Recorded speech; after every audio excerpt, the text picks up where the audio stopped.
My name is Corey Pemberton, and I'm from Los Angeles, California. I'm a painter and a glass blower. I dabble in textiles, and I run a nonprofit. This week at the Museum of Glass, I am working to translate some quilt patterns that I've been studying into glass Marini patterns, making some intricate sort of tiles that will eventually adorn the surface of some vessels. This whole interest started when I was gifted a book called Sweetgrass by Sonia Clark, who was the department head at Virginia Commonwealth University where I was going to school, and it was about those sweetgrass baskets. She knew that I was looking at them and was vaguely interested, and that act of her giving me that book or turning me on to that text felt in a way like I was being given permission to investigate my African roots. And I am of mixed race, and so sometimes I felt a little bit like it wasn't my place to investigate that sort of work or those sorts of interests in my work. And ever since then, I've had this interest in celebrating the makers who came before me in my lineage, potentially, and sort of inventing a history. The one pattern that we've been focusing on a lot the last few days is the log cabin quilt block. So on the Underground Railroad, there was this block that if you saw it on a quilt that was, say, hanging from a clothesline or on the outside of a barn or a home, you knew that that was a place that would be safe for you to stop and rest on your journey to freedom. And so I'm looking at that particular pattern and seeing how many different variations I can get by switching up the colors and the rotation of the Marini tiles. I also have a painting practice, so I do a lot of portraits and interiors of people who have historically not been included in the conversation in galleries and museums in terms of historical portraiture, people whose bodies fall outside of that, and who are typically depicted in moments of trauma or being extraordinary. I try to show people just existing. It's just been a really amazing opportunity already. We're only halfway through, and I knew it would be special to have this amazing team here at the museum work on my designs, but there's all these little things I didn't anticipate, like how the work and the designs would develop with the minds of all of these craftspeople. They're not just technicians, they all have their own background in art and in craft that is informing the stuff that we're making this week. And so yeah, I'm gonna leave with a lot to mull over and expand upon, so I'm really excited about that. I've got a lot of things sort of on the horizon. One particular opportunity that I'm really excited about is an exhibition at the Mint Museum in Charlotte, North Carolina. I'm also doing a lot of work through the nonprofit Crafting the Future that I co-founded and am the director of. We have an event series called Better Together. The last time I was on this hot shop floor was for the closing demonstration for the Tacoma Glass Art Society conference. We've got one coming up at the end of this month, actually, at the Pittsburgh Glass Center. So getting ready for that, really excited. We'll have a team of black and brown craftspeople coming from across the country to celebrate one another and invite the public in to learn about glassmaking through our lens. So those are a couple things that I'm really excited about. It's my pleasure to introduce Corey. And this is this is your first residency, but you've been here before. Yes. One of our favorites already. And I'm just going to read you a little bit about Corey. This is from his residency plans. Queer artist of mixed race, Corey often feels other. Knowing nothing about his African roots and very little about his European heritage, the artist considers the lineage, the ideas of connectedness in his work. His blown glass baskets are inspired by his presumed ancestors, created with a European technique that borrows forms and patterns from the sweetgrass weavers of South Africa. And as we've seen, other wonderful art forms, such as quilts as well. Yes, very good. Corey currently lives in Los Angeles, where he splits his time between the nonprofit organization Crafting the Future, which I'm sure you'll tell us a little bit about, painting, and his glass practice. He strives to bring people together from all backgrounds and identities, breaking down stereotypes and building bridges, not only through his work with Crafting the Future, but his personal ascetic practice as well. And we've thoroughly enjoyed having you. The work is just tremendously beautiful and so unique. So thank you. I'm giving you the mic now. Thanks so much. Thank you. Hi, everybody. My name is Corey Pemberton. I use he, they pronouns. And like you just heard, I'm coming to you from Los Angeles, California. And I put together a little presentation to show you today about my practice and how I've gotten to where I'm at today. So let's see how this works. Do I have to point this somewhere? Thanks. Or I guess I could just go like this. That'll work too. Can y'all hear me? Cool. I might sit so because I'm tired and I'm fat. So you'll see through this presentation that practice stands on 3 pillars. There's my painting practice, my craft practice, which is largely based in glass, and my work with the nonprofit Crafting the Future, which I'll tell you all about. But I start with this image because not only is it taken in this room, those are the very seats that you're sitting in, but also because it reminds me to let you know that where I find the through line in all the things I do is a connection to and a love for people. So that comes back up in everything that I do. This image was captured during the closing demonstration of the Glass Art Society conference here just a couple years ago. And my nonprofit was asked to do the closing demonstration, so we assembled all the black glass artists that we could find. Emily Martin, your very own, was very instrumental in organizing this event. And we had somebody open with the Black National Anthem. We had people reading poetry. We had a DJ. We had black ballerinas on the mezzanine. We had drummers and dancers.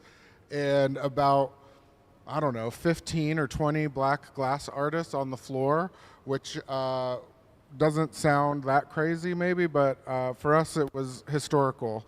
And it was much more about the happening and the act of us all being together than it was about the finished object. So I've always been interested in the arts, whether it was my little beads or my macrame jewelry or baking.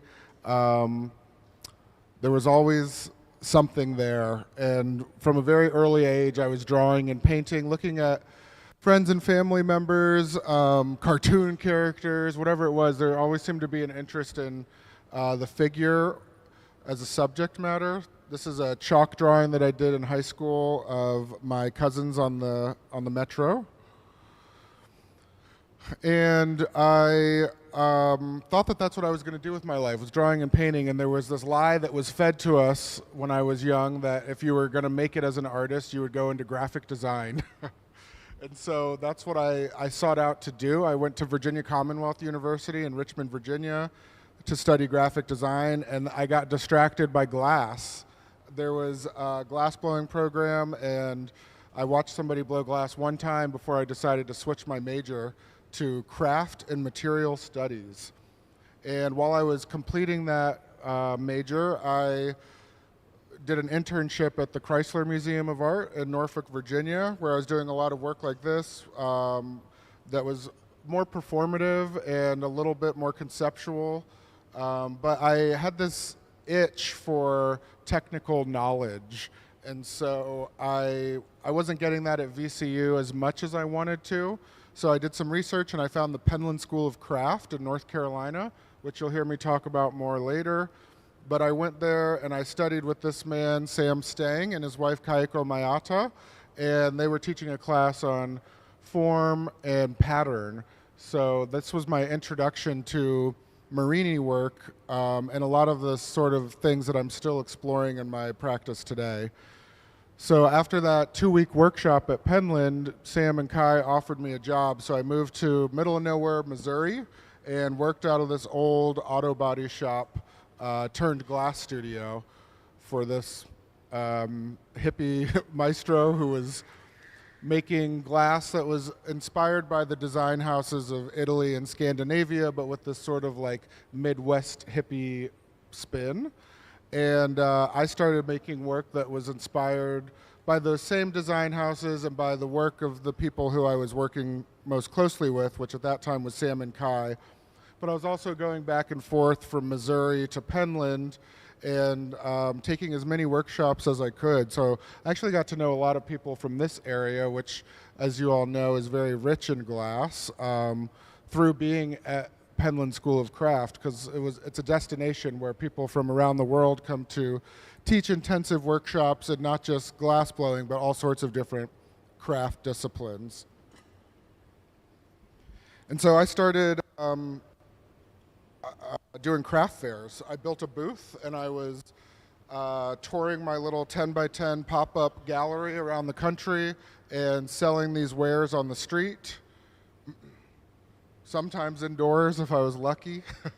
And that was a really great way for me to make a living for about 5 or 6 years.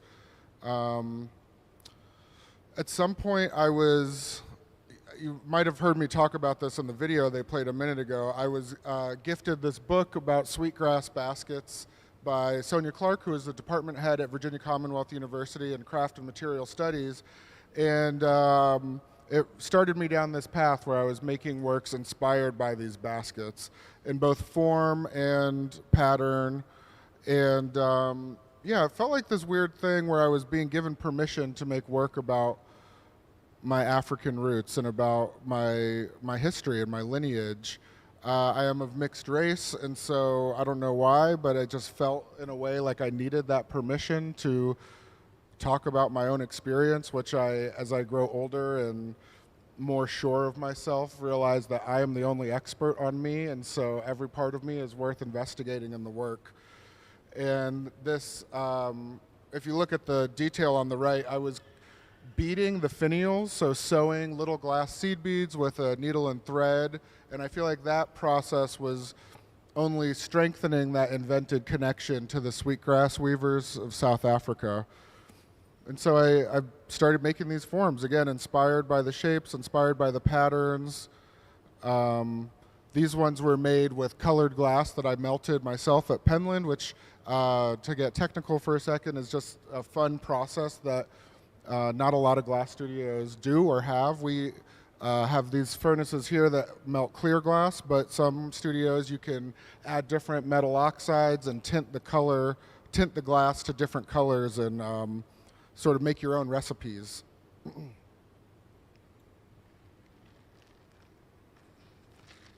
So I would say that this basket series is like a little bit more unique to me than some of those earlier works I showed, but I hit a point where I was not deeply satisfied with this work anymore, and I felt like I needed to go on a quest to find my artistic voice and figure out what I really wanted to make and why I wanted to make it and what was going to be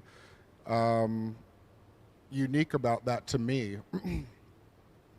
And I had this moment where I was trying to force the connection between my drawing practice and my glass practice.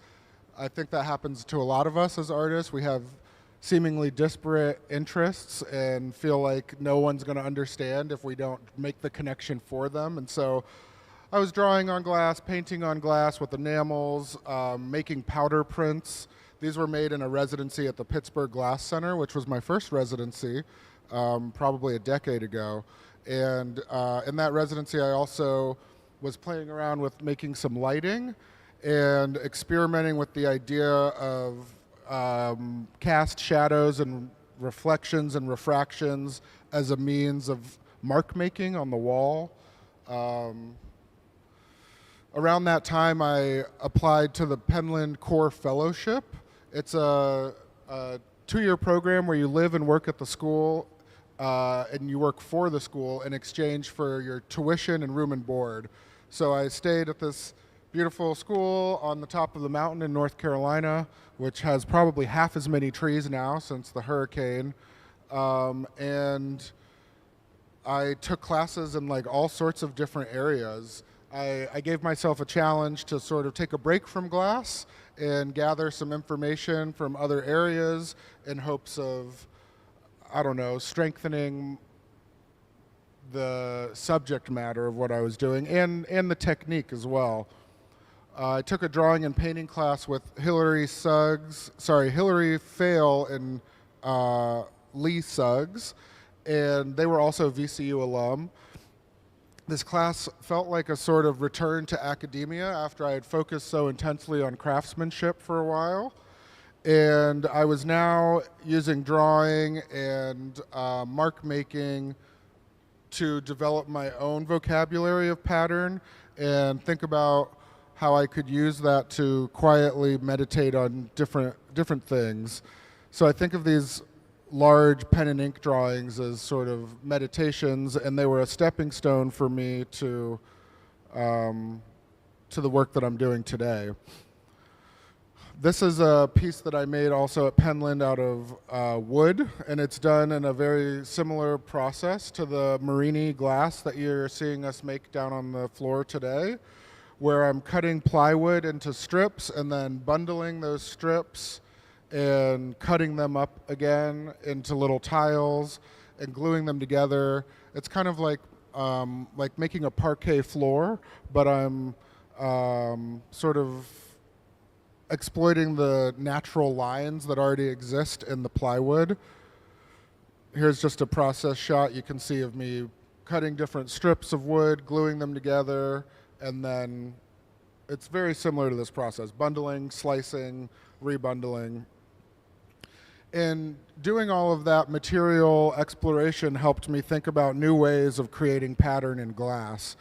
Like this pattern that I'm setting up in little Marini tiles is something that I would not have arrived at without that time working in the wood shop, or these pieces here that I don't think I would have arrived at without the time spent doing those pen and ink drawings. So the baskets sort of developed a little bit further. I discovered this technique. I took a workshop with Giles Bettison and Mark Petrovic at Penland and learned how to make Marini with flat sheet glass. And that, to me, really opened up a lot of possibilities, especially since the patterns that I'm looking at and drawing inspiration from are very linear and geometric. Now I've got these sheets of glass that are giving me like free lines, free stripes that I don't have to work nearly as hard for as I do out of furnace glass. The great thing about being at VCU and at Penland was that there was this opportunity for interdisciplinary collaboration. So I didn't know how to make brass lids, but my roommate Elliot Keeley did, so I started hiring him to make these lids for me. I've also got a friend, Nate Nardi, out of Decatur, Georgia, who made these steel lids for me. And it's hard to tell on these images, but the surface of these works are all heavily carved, which just adds like a little tactile element to the glass that I really enjoy. Also helps to clean up the surface that gets a little bit smeary in the blowing process sometimes. But the body of work that I've been maybe most excited to expand upon since leaving Penland would be these mixed media collages that combine all the different things I was investigating through Tableau. This is the Kitchen Table series by Carrie Mae Weems. This has been a huge inspiration for me. I just love the way that she uses place as both an anchor and a vehicle for the work.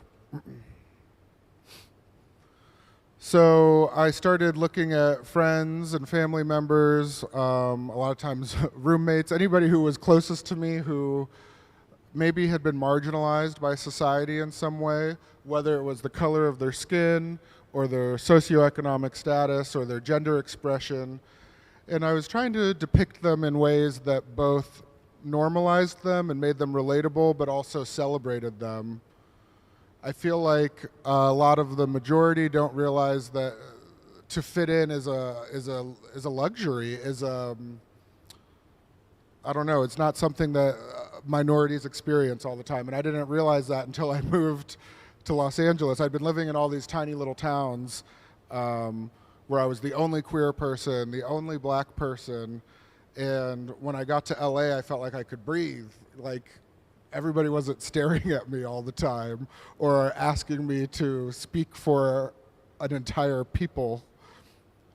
And so a lot of these works are not just about the figures, but the spaces that they inhabit. And you'll see like that portrait of Sarah Rose that you saw a moment ago that actually hung on my dining room wall in Crenshaw, which is where this piece was set.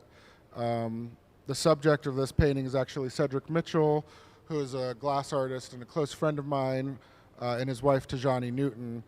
Cedric was just here for a residency, I think a few months ago.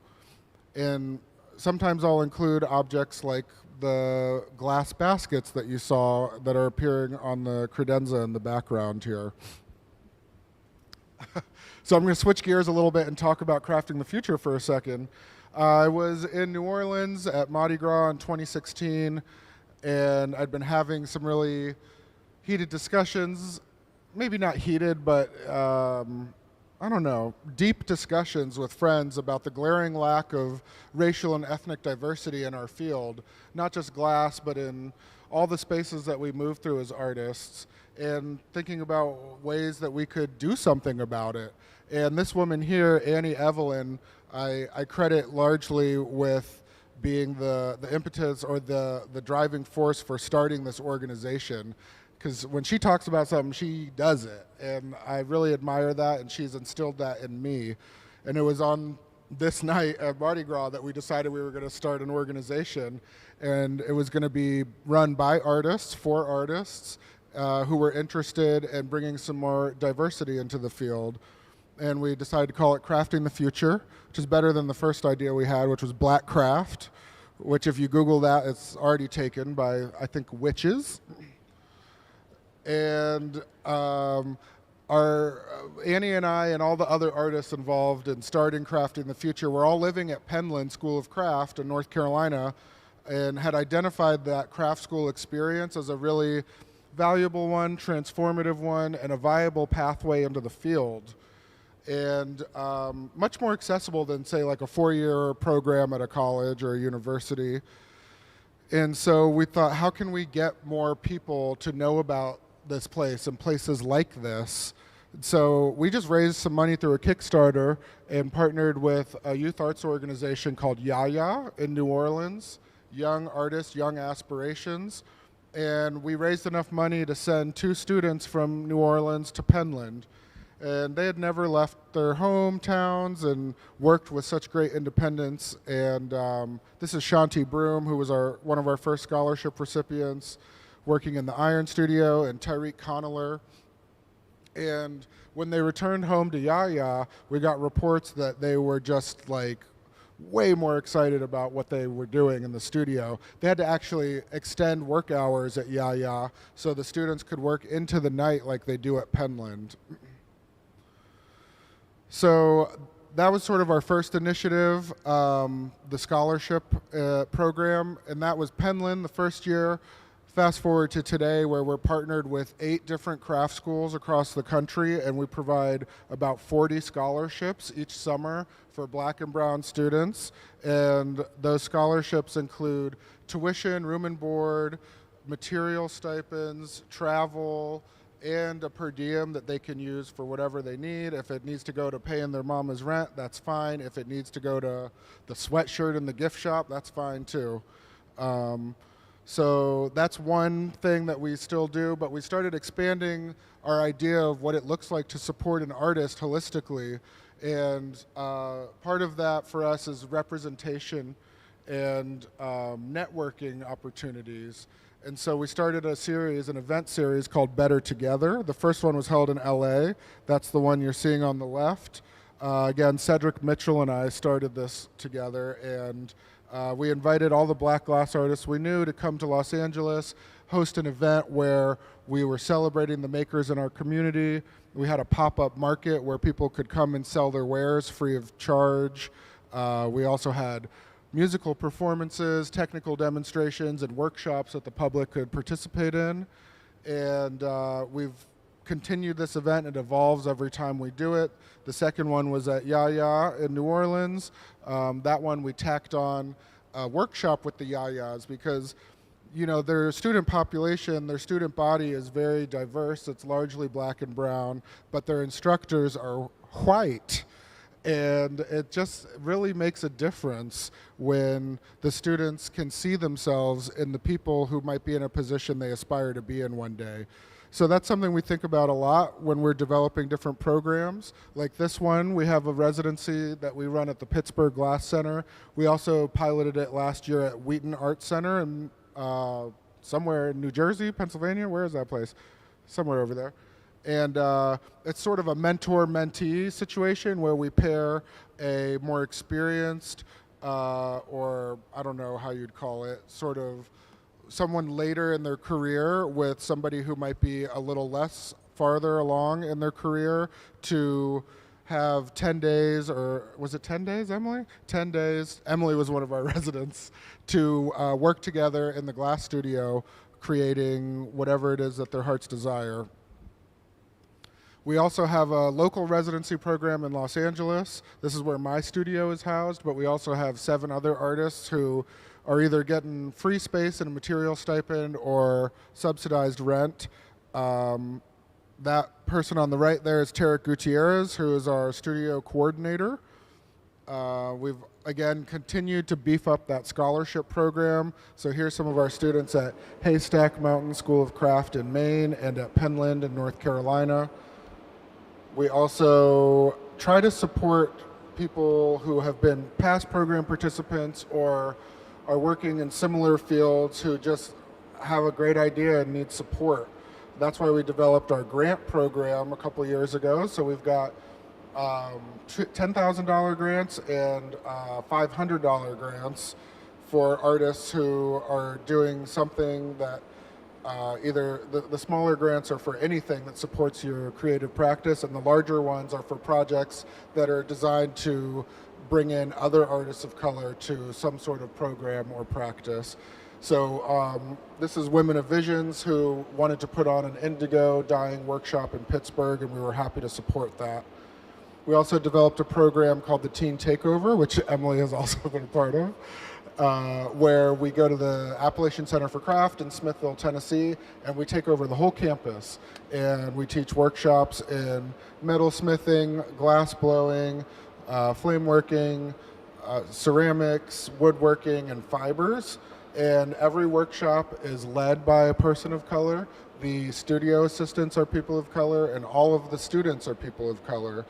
So this is different from our normal scholarship program because usually we're sending a couple of brown kids to be the specks of pepper in the salt shaker on top of a mountain in the middle of nowhere. Whereas this experience, they get to really create the entire culture at the school for the week that they're there. This is a Better Together residency we did at Penland, where we had 10 fellows, 5 in glass and 5 in ceramics, working together for 2 weeks. And this program was really special because we got to bring in some youth from Asheville to come and work with the artists, but it was also mentor-mentee, where some of the people were much younger, and some of them, like Winnie Owens-Hart here, is a real veteran of their craft. We even got Deborah Moore to come and be a part of this residency, and it was sponsored by the Wingate Foundation, so every artist got $10,000 as well as the studio time. And we have an internship between Glassroots in Newark, New Jersey and Urban Glass, where the idea is that people who might be aging out of the program are given an idea of what a next step could look like in the field of glass. And we also think about exhibition as a thing that we need to help artists with. So this is an exhibition that we held at the Robert and Frances Fullerton Museum of Art in California, where it was all artists who had been through our local LA residency program. Okay, so that's Crafting the Future. I'll just quickly show you some more recent works of mine where I'm still focusing on the figure, but also I think deepening my interest in the interior and in the objects that we surround ourselves with. As a craftsperson, I feel that all the objects we put into our homes are selected for a reason, and they carry content because of the people who either made them or have lived with them or gifted them to us. And so I try to pay as much respect to those objects as to the people who have curated them. Like here's one of my favorite cups by Cesare Tuffalo. There's a little bowl by Nancy Callan, who's got an exhibition in the gallery right now, sitting on the shelf. And it's hard to tell in these images, but there's a lot of materials going on here. There's some photo collage, there's textiles, and there's even glass in some of them. So like the bowl in the foreground of this piece is fused glass that has been sewn to the surface of the canvas. And I'm looking at a lot of textiles, right? It's like not just the baskets, but you know, the rugs and the carpets and the pillows and the bedspreads, and thinking about the ways that those can inform the objects that I make as well. This is an exhibition that I had in Los Angeles last year, 2 years ago, where I was showing paintings, but also objects made of glass and other materials, where the objects were often appearing in the images and then coming out and available for investigation in 3 dimensions as well. And I'm just thinking about the way that simple juxtaposition or relationship to the objects and to the sitters, it emphasizes importance in a different way. This show was on Museum Row in downtown Los Angeles, so it was across the street from the Broad, next door to like a Keith Haring show and a Basquiat show, and so it felt like a unique opportunity for me to talk about curation and about whose story and whose objects are often included in institutions like these. I started this other series with this show where I was making glass objects and painting them. So I spent a lot of time thinking about imagery and pattern in glass in this kind of crazy way that you're seeing us do in the shop today, which is very involved, very technical. And I've gone through moments of trying to sort of unlearn some of that and see what it is like to be unencumbered by technique and think more about content. I am very into quilting right now. So this was from an exhibition I had at the, where was it? Center for Visual Art in Denver last year. And I collaborated with a place called Quilting for Community out of Chatsworth, California, which is a beautiful place where they teach free quilting classes if you donate your quilt to somebody who is unhoused or is in hospice. And it's just this beautiful reminder for me about what craft can be and what craft education can look like.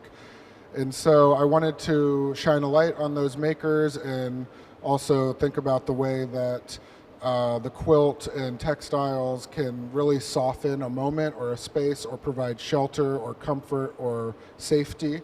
And so I had about 20 different quilters sew quilt tops for me, for this project rather, and then I sewed them together and quilted them and made this house that you could enter and spend time in. And the quilt patterns have started to make their way into the glass, so this is sort of like the work that we're making this week. This particular quilt block is called a log cabin, and it was used on the Underground Railroad to signal safety to those who were seeking shelter on their journey to freedom. So if you saw this particular block and it had a red or a yellow center and it was hanging on a quilt outside of a home on a clothesline or a barn, you knew that that was a safe place for you to rest. Also looking at a lot of early American pottery, including the face jug, which a lot of times were made by enslaved craftspeople and signed by their masters. And a lot of people don't know that, and I'm really just enjoying these days making objects in conversation with those people, those unsung makers, and the ones who we know about who have been still working in this tradition since those days. These ones are painted, so these clear face jugs that you see up here on the table and the pedestal will eventually get sandblasted and painted. This is part of that sort of unlearning that I was talking about, where 10 years ago I would have tried to do this with enamel and firing it on in a kiln and all this other, or Marini or whatever, and now I'm just using house paint and I'm slopping it on there, and I'm not worried about if it's going to scrape off, or will it scrape off? If you try, but you could go up to a Monet and scrape the paint off of that, couldn't you? Don't do that. So that's not, that's kind of where my head's at right now with these works.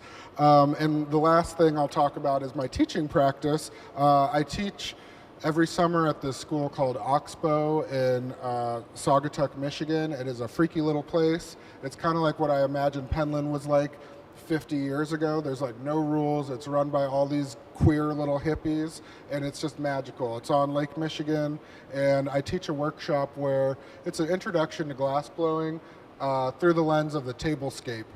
So I trick everybody into thinking they had a really amazing, productive couple of weeks by having them create a place setting and then cooking a feast for everybody. And we have a big party, and it's a lot of fun. And similar to the demonstration that was held in this very studio, it's a lot more about the act of being together and the experience of the workshop than it is about the finished objects, though we do end up making some pretty things as well. If you want to find me, this is my website, my social media, as well as the information for my nonprofit, Crafting the Future. Thank you so much for listening, and let me know if you have any questions.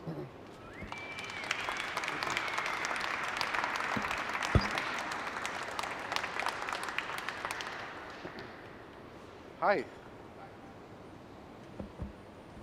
Do you have a question? Yeah.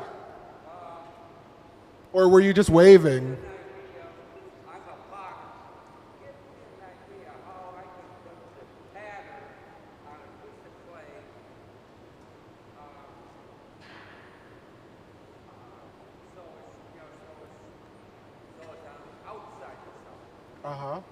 You're asking for ceramics, how would you get a pattern onto the outside of a vessel? Oh, there's so many ways. One way, I'm not a ceramicist, but I have dabbled a little bit, and some of my favorite people who are creating imagery on ceramics right now are doing image transfer or silk screening. So the same way that like an image is applied to the outside of a t-shirt, you can use underglaze or slip to silk screen a pattern onto, let's say, a slab of clay, and then after that dries just a little bit, you can then start to form it or shape it. Let's say you want to apply it to something that's already been shaped. That might be a better job for an image transfer, and there's a few different ways of doing that, but they usually involve slip or underglaze and some sort of transfer paper. I don't know too much more than that, but there's an artist named Forrest Middleton who, if you look him up, he does a lot of this work. Yeah, thanks for the question. Please. How has your work changed since you started your nonprofit? It seemed like your craft practice is so much about community, and did that expand community and how you work? Yeah, 1,000%. The question was, how has my practice changed since starting the nonprofit and focusing on community-based work? And it's changed a lot in that for one, I used to think of this nonprofit work and anything that wasn't about me being in the studio and getting my next exhibition was getting in the way, and it was taking away from me and my time and my career. And now I think about it completely in the opposite way, and I think that everything I do feeds my practice. And the time that I spend working with youth and traveling around and speaking about the nonprofit gives me opportunity to meet new people, hear new stories, experience new objects, and pick up little things that I sprinkle into my work all the time. I think that, yeah, as craftspeople, we're often inspired, not just craftspeople, but all artists, inspired to hustle and grind and not think outside of ourselves so much. And I think by doing this work with Crafting the Future, I realize again that these things don't have to be separate, that I can use my work to help propel others forward and to shine a light on underrepresented stories and people. And yeah, it's really just sort of shifted the way that I think about object making, storytelling, and how I spend my week. Yeah. Thanks for that question. We got time for one or two more if anybody's, no pressure. Sure. I have a question about that piece you just finished putting there. Was that work that happened this morning, or did this happen over several days or weeks, or I just walked in? Yeah. I would say over several days. So this is my 5th day here in the hot shop, and we spent about 3 days just making patterns. So stacking different chunks of colored glass together, fusing them, stretching them from the balcony, and then I spent another day chopping all of those little pieces up and arranging them onto a kiln shelf. So there's a couple days worth of work that goes in before you see what happened today, which really only took about 2 hours for us to make the piece once all of the pattern was made. So I would say, yeah, a couple days. And then they're still not finished. So they come out and then they get cold worked. So there's like a little thing on the bottom that needs to get ground off, and sometimes the surface needs to get treated if it becomes sort of smeared in a way that I don't enjoy. Sometimes I enjoy that. If it's smeared in a way that I'm not loving, I'll grind the whole surface off and facet it and then polish it. So there's could potentially be another day of work in some of these pieces. Yeah. Thank you. Great. Well, thank you all so much. Thank you, Corey. And I also wanted to mention that Corey's residency was sponsored by Jake Price. And if anybody's interested in sponsoring a residency, you just need to talk to me. I can make it happen for you. It's a really wonderful opportunity to help an artist explore new work. The team is going to take a little break for lunch now, and then they'll be back for more exciting things that you're going to do this afternoon. That's right. Thank you, Corey. It's a Thank pleasure. you. Thanks.